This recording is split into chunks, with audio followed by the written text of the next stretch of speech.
Hello everyone, this is Kona, And Snape. and thanks for tuning in for another TF2 video. Now this is actually going to be a video response to a very interesting video that we found on YouTube called The Engineering Bible.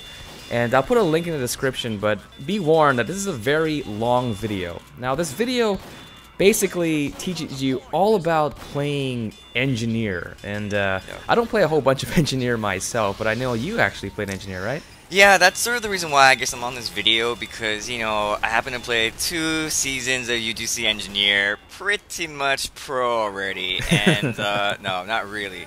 But honestly, like, that's about how long it'll take you to pick up the basics, and unfortunately, there's a discrepancy between, I think, what the video is aiming to do versus what actually happens in real life, like in real pub games. I think those are two different things that I think the video is trying to do both, but it's claiming to be one thing when in fact a lot of what it's saying applies to, I think, competitive. So anyway, we should probably talk about some of the things that you liked about the video, and then we'll talk maybe about some things that weren't so great, and maybe some tips that you have or something like that. I don't know. Yeah, so this video I think was good, I guess. The one thing I liked about it was that it's very thorough. It goes over pretty much everything that you will encounter as an engineer. Maybe not the most recent update with the Rescue Ranger, but pretty much it goes into class matchups, weapons, even such things as movement and footwork, how to move. And the thing is, I would think that would be common sense, at least for me, who I've been playing TF2 for a while. That kind of stuff I would think is common sense, but this video goes really into detail on exactly what to do. Yeah, I mean, basically the first 20 minutes of this video is every basic thing you need to know about the engineer, like weapons and stuff like that. And I definitely give a lot of credit. I really like the production quality. I thought the stills were very well done. Yeah. The quality of the video is definitely top notch. The spelling, because you'll be reading quite a bit. It's a lot of text. Yeah. It's a lot of text. The spelling is really great. There's not I didn't see any grammar mistakes or any misspelled words. Like it's definitely proofread, and they did a really good job. When it came to that production part, so I give them a lot of credit for that. My favorite was the spy. Yeah, yeah. Because the class matchups was really interesting. Just because I mean, it just seemed like that list of how to handle the spy was just shoot everyone. Doesn't matter if they're on your team or not. Shoot anyone. Shoot anything that moves. Yeah. And I was like, yeah, that's you could have just said that instead of going overall. I mean, I think one of the best ways to learn, and this is another thing with this video, is that one of the best ways to learn, at least for me, is to go through the experience. So I can be told something, but in order for me to actually follow it, I have to learn and make mistakes. And if someone were to come in here and just follow this Bible, they wouldn't enjoy. I guess they wouldn't experience the enjoyment of failing and making mistakes and then learning from them. I think that's part of a game, and so maybe the guide is a little too thorough, or it's a little too you have to do this. This is the right way to do it. I think that kind of stuff should be left to people to learn. And so that spy one was just hilarious because it's it's easy to spot and it's easy to list that list, but you only know it's a spy by playing a lot of TF2. It's so obvious it's a spy, and even though you say all this stuff, they're still gonna get backstabbed no matter what you do. Yeah, they gotta get backstabbed enough times. Yeah, and nobody's gonna help you. As an engineer, when your stuff's getting zapped, nobody cares. Realistically, non-competitive. For the most part, people are like, oh, that's fun, and then they just keep on going because they're not there to protect you. And we talked about this multiple times. Engineer is the worst character in this game. Probably. He is the worst, okay? He's the equivalent of if you took a normal human being, like a real gamer, and you put them in this world that is TF2. That would be you. You have no special abilities, you're about average, you have low health, and all you have is a shotgun. That's the only thing you can operate, a shotgun and a pistol.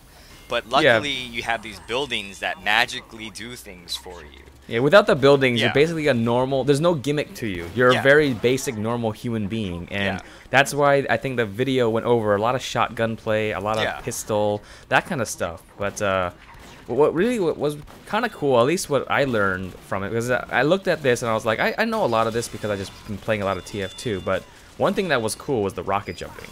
I don't know how practical that is. Yeah. Because, I mean, it looks cool. It looks really cool. It looks very difficult to do. But I've never been in a situation where I've been like, yeah, that doing that would have saved us, kind of thing. You know, like having that sentry in that weird gimmick position. Yeah. You know, would win us the round. I don't think I've ever been in that situation before. So, yeah. Engineer should never be in that position because he's junk. Like, again, no offense to people who play engineer, but the engineer's role is not to be hero. You know, that's not the it's job. not to be the one-man army. It's not to Yeah. be the front line kind of one-man army. He's not that role. He's a support role. Yeah, it's a support class. It's not supposed to be soldier, you know, or demo man, you know, someone who's going out there and getting the frags, you know, ganking all these guys, right?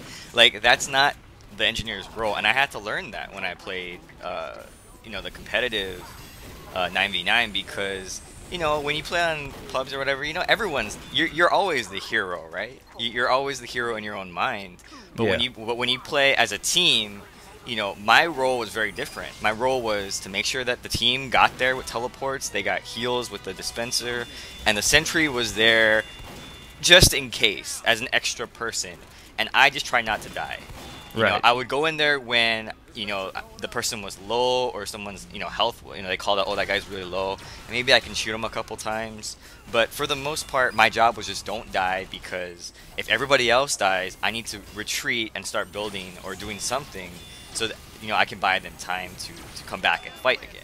You know? Yeah, so, and that's I think one main takeaway is what you mentioned before, and if you learn anything from playing engineer, and it's that the sentry is not that important, right? Oh, absolutely. Like, people think the sentry is the most important thing they have to build as engineer because it's so offensive, right? But it's really not that important. And oftentimes, if you've played bad water last and you're defending, you know, guys will throw down their level 3 sentry first because, you know, there's so many big ammo packs down there.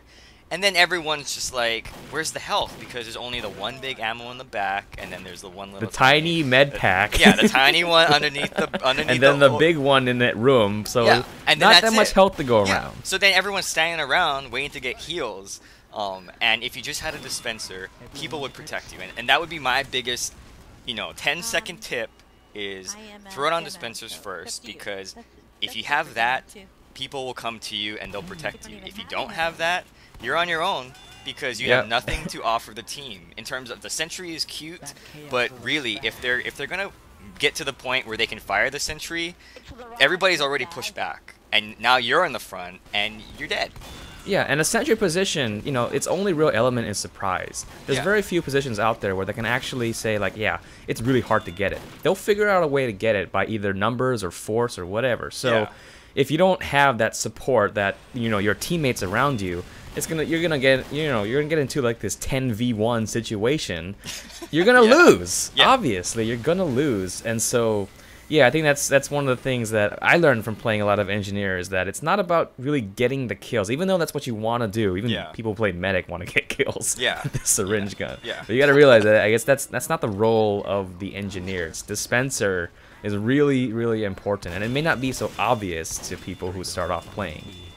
Now, my question for you guys is, what kind of engineer do you like to play? Do you like to play the battle Engie, or do you like to hunker down on the last point with the level 3, the really strong level 3? Or do you like to play some sort of Engie that I don't even know about? Let me know in the comments below.